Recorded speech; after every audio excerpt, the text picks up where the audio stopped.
بسم الله الرحمن الرحيم. النهاردة هتكلم على مباراة الأهلي والوداد في نهاية دوري أبطال أفريقيا. إن شاء الله مبدئيا نتمنى الفوز للنادي الأهلي بالبطولة إن شاء الله بإذن الله. إنما كتحليل يعني كولر طبعا أكيد عرف وفهم فرقة الوداد، وهو طبعا أضرب لاعيبته. إنما هو أخطأ في المباراة بتاعة القاهرة، الهدف يتحمله هو 100%. لأن زي ما أنا قلت هو المفروض آخر 10 دقايق ما يبقاش عايز حاجة من المباراة، بس هو زي ما تقول سرح في نتيجة المباراة إنها تطلع 2-0، إنها كده كده طلعت 2-0 أو عايز يحط هدف. هو ما فكرش إن 2-0 أأمن أطلع 2-0 يبقى أخدت بطولة أفريقيا. إنما هو أخطأ مليون المية في المباراة، وهو عارف تماما من خلال المؤتمر الصحفي، تعرف إن هو فاهم إن هو اللي أخطأ. إنما المباراة بتاعت إن شاء الله النهاردة في المغرب يلعب ب5-4-1. 5-4-1 هيلعب بليبرو صريح. إنما هو كده كده حتى لو لعب ب4-2-3-1 برضه هيقلبها ل5-4-1. ليه؟ لأن المغرب هيلعبوا مبدئيا على الكور الطويلة اللي بيعتمدوا عليها. عندهم صامبو ده دور سادس فوق، بيطلع بدماغه بيسند للي جاي للي تحت للي هيروح، بيحطها في أي مكان هو عايزه. طبعا هم عندهم الأطراف شغالة، فلما يلعب الكرة الطويلة بتلاقي الطرف يا يضم راس حرب هياخدها، يا إما بيكمل بتاع نص الملعب هياخدها، يا راس الحربة التاني. إن بيلعب بدماغه كويس، من الصعب إنك أنت تاخد كور زي كده. فطبعا هو لازم يحط بليبرو، مش هينفع يلعب اتنين لأن الاتنين هيتضربوا في أغلب الكور.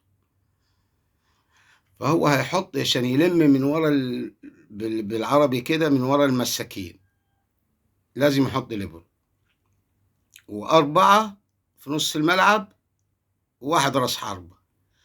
الأربعة اللي في نص الملعب هو الأطراف لازم هتنزل مع الاتنين الباكات.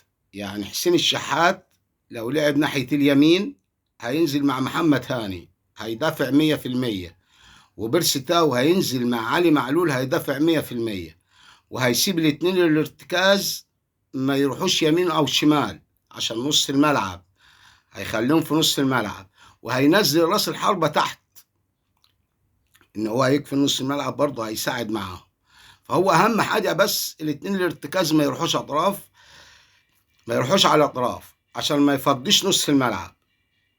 فبالتالي هيعمل ايه؟ هيخلي حسين الشحات ينزل مع محمد هاني، او لو لعب بيرستا وناحية محمد هاني هينزل يدافع مع محمد هاني، هيدافع بحت 100%. الناحية التانية حسين الشحات ينزل مع علي معلول برضه هيدافع 100%. يبقى هو قفل الاطراف، اطمأن بالليبرو من صامبو ده طويل وقفل نص الملعب. يبقى انت كده مسكت الملعب كله، وانا على ما اعتقد مليون المية هيلعب كده، مليون المية هيلعب كده. وبعدين الاهلي كده ما بيدافعش، عشان ما تفتكرش ان الاهلي بيدافع، لا الاهلي بيأمن وبيهاجم. بيهاجم ازاي؟ الاهلي لما بيمتلك الكورة انا قلت مرة واثنين وثلاثة، عنده سرعة في الاداء وما بيفقدش الكورة بسهولة. اللعيبة بتسلم وبتتحرك بدون كورة، فتلاقي الأهلي بيوصل بسرعة، بيوصل من خلال الأطراف، بيوصل من خلال نص الملعب من نقل للكورة، بيحط راس الحربة بيروح. الأهلي بيطلع بالكرة صح، في ثانية التانية بتلاقيه الأهلي انفراد في نقله للكورة. فبالتالي الأهلي ما بيدافعش، الأهلي كده بيأمن وبيهاجم صح وهيحرز أهداف.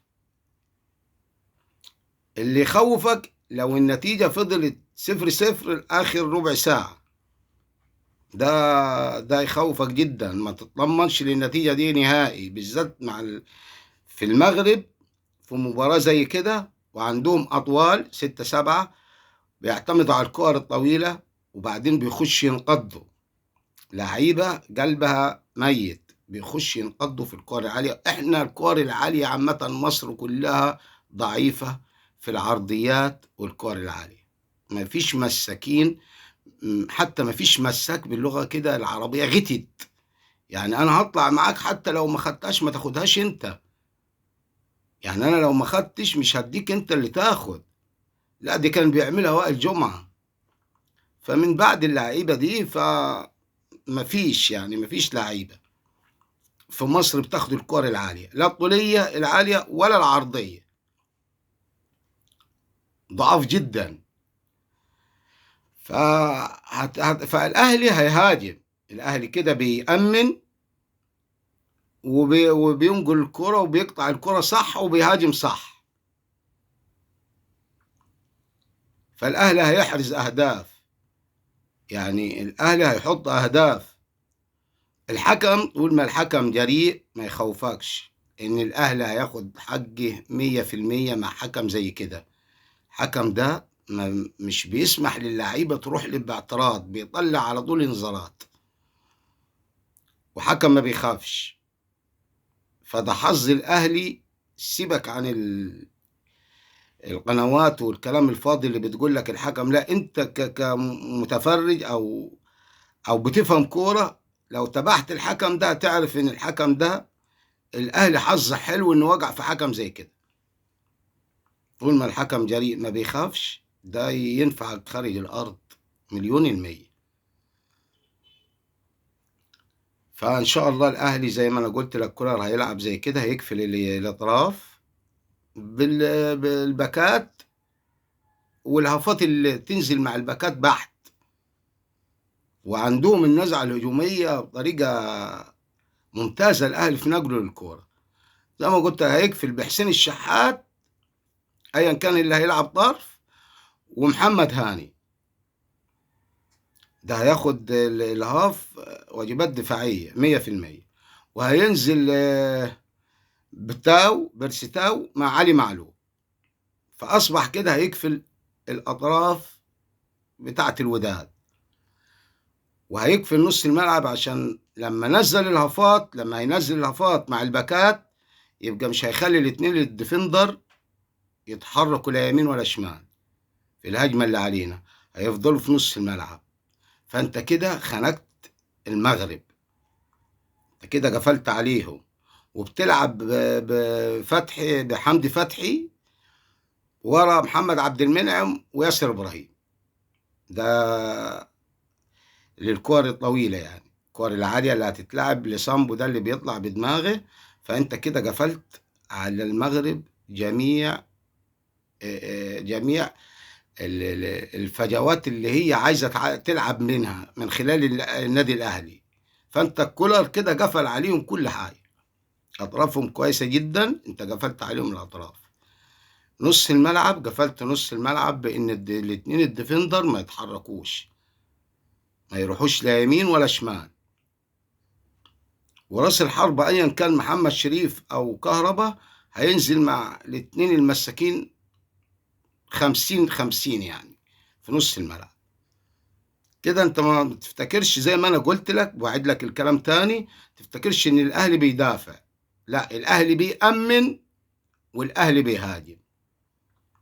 الاهلي بيهاجم في قطعه للكوره صح 1000000%، بينقل الكرة سريعة، بينقل الكرة صح، ما بيفقدش الكرة، بيلعب من خلال الأطراف صح، أطراف بتضم لجوه لنص الملعب. تلاقي في الهجمة للأهلي تلاقي حسين الشحات ضم لجوه، فتح لعلي معلول. نفس الوضع محمد هاني مع بيرستاو، بيرستاو بيخش جوه يكسر في الملعب في نص الملعب. أصبح النادي الأهلي بيمتلك الكورة وبيتحرك صح. فإن شاء الله أتمنى كولر يلعب كده لأن أنا شفت فرقة الوداد، فأنا توقعاتي إن كولر هيلعب كده. أتوقع لأن هو مدرب ذكي، باستثناء إن هو سرح المباراة اللي فاتت في آخر ربع ساعة وهو حاسس بكده. تبص له في المؤتمر الصحفي، تبص له بعد الماتش، هو إحساسه كده، إحساسه هو إنه هو اللي ضيع المباراة يعني. فهو مدرب ذكي، فهيكفي الأطراف من خلال زي ما أنا شرحت كده ونص الملعب، وهيقفل على راس الحربة صامبو ده تجيبه من الدور السادس. مش هينفع معاه غير ان انت عند فتحي يأمن ورا ياسر ابراهيم ومحمد عبد المنعم. وان شاء الله باذن الله نتمنى ان شاء الله ان النادي الاهلي يرجع ببطولة افريقيا. السلام عليكم ورحمة الله وبركاته.